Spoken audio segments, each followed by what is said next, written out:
दोस्तों, आज विश्व हृदय दिवस है और ये बहुत आवश्यक है कि हम अपने हृदय के बारे में आज बात करें कि हृदय किस तरह से हम अपना मजबूत रख सकते हैं। इस साल जो विश्व हृदय दिवस पर थीम दी गई है वो है use heart to beat cardiovascular disease. अपने हार्ट को यूज करो, अपने हृदय को यूज करो, जिससे हम हृदय की बीमारियों से दूर रह सकें। और मित्रों, ये वर्ष तो बहुत ही कीमती वर्ष है या बहुत ही इम्पोर्टेंट वर्ष है, क्योंकि कोरोना चल रहा है और कोरोना और हार्ट डिजीज जब साथ में चलती हैं तो बहुत ही ज़्यादा मुश्किलें पैदा करती हैं। विश्व हृदय दिवस इसलिए मनाया जाता है कि हम इसके प्रति अवेयरनेस पैदा करें, हम लोगों को जागरूक करें कि किस तरह से हम अपनी लाइफस्टाइल से अपने हृदय को मजबूत रख सकते हैं, इसके क्या कारण हैं, इसको किस तरह से मजबूत कर सकते हैं, अपने हृदय को किस तरह से और अच्छा बना सकते हैं। इसके ऊपर सब बातें करने के लिए विश्व हृदय दिवस मनाया जाता है।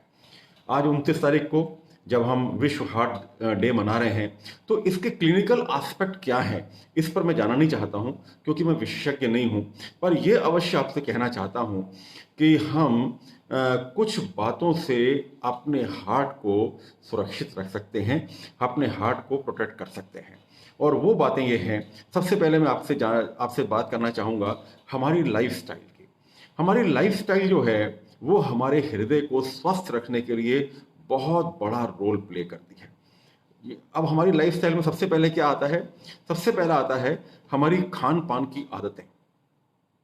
मित्रों, आप सब जानते हैं कि हमने अपने खान पान को बहुत हल्के में लिया हुआ है और बहुत मजाक का विषय बनाया हुआ है।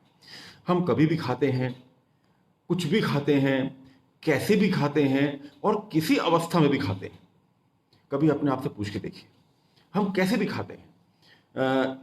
ये एक ऐसा कारण है जो हृदय को बिगाड़ने के लिए, हृदय को अस्वस्थ करने के लिए सबसे बड़ा कारण माना जाता है। जब भी खाने की बात आए तो हमें खाने का समय निश्चित करना बहुत आवश्यक है कि किस समय आप खाना खाते हैं, किस समय आप खाना खाते हैं। सबसे पहले इंपॉर्टेंट तो ये है मित्रों, मैंने अपना एक नियम बना रखा है कि मैं शाम को 7 बजे खाना खा लेता हूँ। और ये मैं नहीं, सब जानते हैं। जिस समय मैं डिस्ट्रिक्ट कैबिनेट सेक्रेटरी था लायंस में, हमारा ऑफिस शाम को लगता था, शाम को 6 से 9 हम ऑफिस में बैठते थे। तो मेरे सभी साथी जानते थे कि मेरे घर से ठीक 7 बजे टिफ़िन आता था और मैं हमारे ऑफिस में अंदर एक पेंट्री थी, उस पर जाके मैं आराम से अपना खाना खा लेता था। मान लीजिए कभी खाना मेरा छूट गया, चूक गया, तो भी मैं रात को गरिष्ठ भोजन नहीं करता था, छोटा मोटा कुछ भी खा के अपना काम चलाता था। ये मित्रों इसलिए आवश्यक है कि शरीर एक मशीन है और उस मशीन को प्रॉपर समय में भोजन मिलना, प्रॉपर समय में उसको फ्यूल मिलना बहुत आवश्यक है। इससे क्या हुआ कि मेरा जो टाइम है खाने का वो सेट हो गया। इवन मैं तो इतना अभी स्ट्रिक्ट हो गया हूँ अपने लिए कि मैं जब टूर से वापस आता हूँ, सपोज मैं भोपाल से वापस आ रहा हूँ और आते आते मुझे अब रात के 9 बज जाएंगे, 7 साढ़े 7 बजे मान लीजिए मैं रास्ते में जहां भी पहुंचा, सपोज डोडी पहुंचा या पप्पू के ढाबे पहुंचा, तो मैं वहीं पूरा खाना खा लेता हूँ। मैं घर भी नहीं आता, मैं घर पे आके खाना नहीं खाता, मैं वहीं पूरा खाना खा लेता हूँ।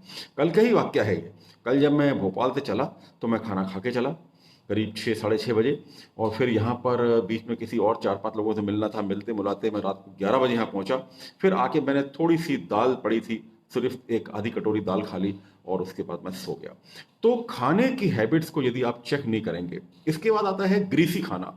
हम खासकर सरदारों में तो आपने देखा ही है, खूब मक्खन चलता है, खूब अच्छे अच्छे पराठे चलते हैं। मगर दोस्तों, मैंने अपने लाइफ में पराठा खाना करीब 10 साल से बंद कर दिया है।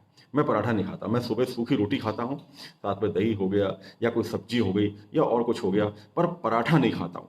ऐसा भी नहीं है कि मैं बिल्कुल तली हुई चीज़ें नहीं खाता हूँ। पकोड़े खाएंगे, समोसे खाएंगे, आलू बंडे खाएंगे, सब खाइए, सब नियमित रूप से नहीं, कभी कभार टेस्ट चेंज करने के लिए, अपने आप को खुश करने के लिए आप खाइए।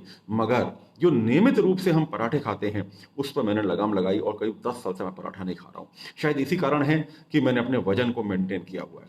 तो ये तो हो गई बात हमारे खान पान के आदतों के बारे में। एक्सरसाइज, फिजिकल एक्सरसाइज हम कितनी करते हैं? फिजिकल एक्सरसाइज हम बहुत कंजूस हैं इसमें। रात को खूब खा लेंगे और सुबह फिर खूब देर तक सोएंगे। फिजिकल एक्सरसाइज में हम सब चोरी करते हैं। दोस्तों, यदि हम रेगुलर वॉकिंग करें, रेगुलर सीढ़ियाँ चढ़ें, रेगुलर अपना काम खुद दौड़ दौड़ के करें, साइकिलिंग करें, स्विमिंग करें और ऐसे वर्कआउट्स करें जिसमें हमारी सांस फूले और जोर जोर से सांस लेने की हमारे आदत पड़ जाए, उससे अच्छी और कोई बात नहीं हो सकती है। मैं तो सीढ़ी चढ़ने का मेरे को बड़ा प्यारा लगता है। मैं 6 मंजिल तक सीढ़ी चढ़ता हूँ, उसके बाद लिफ्ट का उपयोग करता हूँ। जिस भी बिल्डिंग में 6 मंजिल तक है वहां मैं सीढ़ी से जाता हूँ। तो ये हो गई फिजिकल एक्सरसाइज की बात। तीसरा है स्ट्रेस मैनेजमेंट। तनाव को कम करना, तनाव को मैनेज करना बहुत आवश्यक है। ये हमारी सबकी एक ऐसी लाइफस्टाइल है, जैसे मान लीजिए दूध के अंदर शक्कर घुल जाती है, इस तरह से हमारे जीवन में अभी तनाव घुला हुआ है। तनाव पे मेरा 2 दिन की क्लास है, मेरा 2 दिन का कोर्स है तनाव पे, जिसको मैं किसी न किसी दिन जरूर एज ए वेबिनार में लूंगा। तो तनाव को किस तरह से मैनेज करना है मित्रों, बहुत बोला जा चुका है इसके ऊपर, और आपको इस पे ध्यान देना है कि आप तनाव को किस तरह से मैनेज करें। ये आप खुद अच्छी तरह जानते हैं, और जब मेरा वेबिनार होगा उसमें मैं आपको और अच्छी तरह से इसको एक्सप्लेन करूंगा। इसके बाद आता है इनफ स्लीप। आप कितना सोते हैं और कितनी अच्छी तरह सोते हैं, ये एक बहुत इंपॉर्टेंट कारण है, क्योंकि नींद हमारे पूरी मशीनरी को सेट करने के लिए बहुत आवश्यक है। नींद के समय आप कंफर्टेबल हैं, ज़्यादा गरिष्ठ भोजन नहीं किया हुआ है, ज़्यादा पानी नहीं पिया है, ढीले ढाले कपड़े पहने हैं, वातावरण अच्छा है, बाहर कोई ज़्यादा नॉइज नहीं है। यदि घर में मच्छर हैं तो मच्छरों से आपने पूरा प्रबंध किया हुआ है। इसके लिए मैं एक ही चीज़ की एडवोकेसी करूंगा, वो है मच्छरदानी। मच्छरदानी का आज तक कोई विकल्प नहीं है, कोई भी विकल्प नहीं है। आप कुछ भी करके देख लें, ऑल आउट लगा लें, टिकिया लगा लें, मच्छर छाप लगा लें, कुछ भी कर लें, पर मुझे जो मच्छरदानी से सुकून मिलता है वो किसी से नहीं मिलता। तो मच्छरदानी लगाएं। इस तरह से आप अपने आप को कंफर्टेबल स्लीप में रखें। जब आप 7 से 8 घंटे की एक कंफर्टेबल स्लीप लेते हैं तो आप अपने दिमाग को रेस्ट करते हैं, आपका स्ट्रेस कम होता है और आपको अच्छा लगता है। और इसके बाद एक बहुत इंपॉर्टेंट चीज डॉक्टर्स बोलते हैं, वो कहते हैं कि हमारे दांतों का साफ रहना भी बहुत जरूरी है। दांतों को साफ रखना और मुंह की प्रॉपर सफाई हृदय पे बहुत बड़ा प्रभाव डालती है। डॉक्टर्स इस बात पे बहुत सारी ताकीद करते हैं, बहुत सारे इसमें लेक्चर्स वो देते हैं कि यदि हमारे दांत प्रॉपर नहीं है, यदि हमारी ओरल कैविटी सही नहीं है, तो ये समझ लीजिए कि आप गाहे बगाहे आप हार्ट डिजीज को आमंत्रित कर रहे हैं। और इसके अलावा दोस्तों, चूंकि हमारे जीवन में तनाव बढ़ रहा है, हमारी ईटिंग हैबिट्स अच्छी नहीं है, हम बहुत स्ट्रेस ले रहे हैं, एक्सरसाइज है नहीं, तो अपनी स्क्रीनिंग जरूर कराते रहें, एक डेफिनेट इंटरवल्स पे अपनी जांच कराते रहें। हम लोग अभी लायंस क्लब ऑफ इंदौर महानगर में हैं, और हमें बहुत एक सौभाग्य प्राप्त है कि हमारे ही क्लब के एक बहुत अच्छे सदस्य हैं doctor Alkesh Jain. He is the DM cardiology. वे एक रिनाउंड हृदय रोग विशेषज्ञ हैं, और जितने अच्छे वो डॉक्टर हैं उससे अच्छे वो एक इंसान हैं। एक बहुत डॉक्टर के लिए एक अच्छा इंसान होना बहुत आवश्यक है, क्योंकि वो इस दुनिया में चलता फिरता भगवान है, और किस तरह से वो दूसरे लोगों को सर्विस देता है, दूसरे लोगों की रक्षा करता है, ये उसके बहुत से बिहेवियर पर आधारित होता है।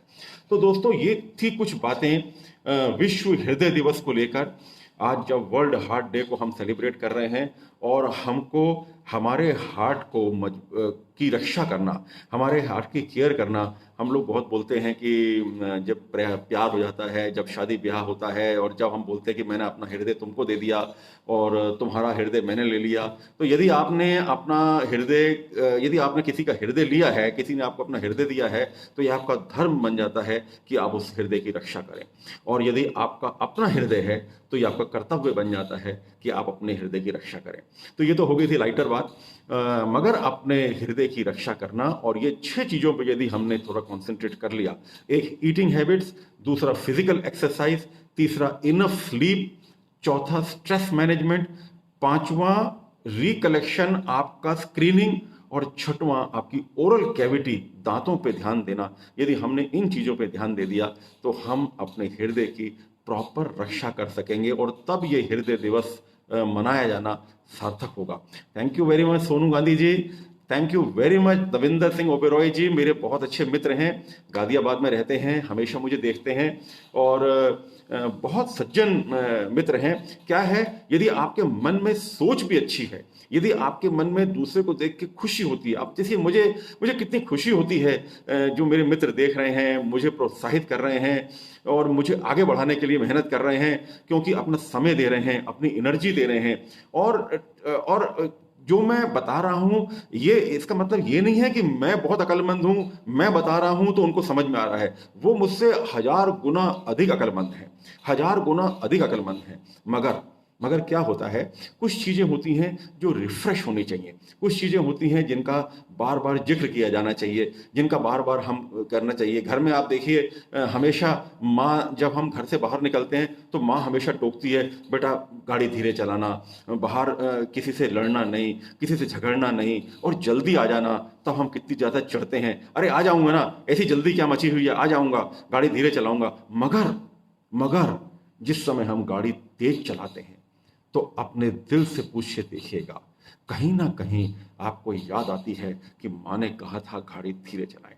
तो हम सबको मालूम है कि हार्ट की क्या चीजें, हम हार्ट किस तरह से सुरक्षित रख सकते हैं, पर चूंकि मैंने आपको बताया और कभी लगेगा कि चंडोक जी ने एक दिन ये बताया था कि अपनी ईटिंग हैबिट्स को चेक करें, अपने स्ट्रेस मैनेजमेंट को चेक करें, फिजिकल एक्सरसाइज पे ध्यान दें, इनफ स्लीप लें, अपना रेगुलर इंटरवल्स पे स्क्रीनिंग कराते रहें और ओरल कैविटी को, ये एक मैं नया डायमेंशन आपको बता रहा हूं जो कि बहुत आवश्यक है।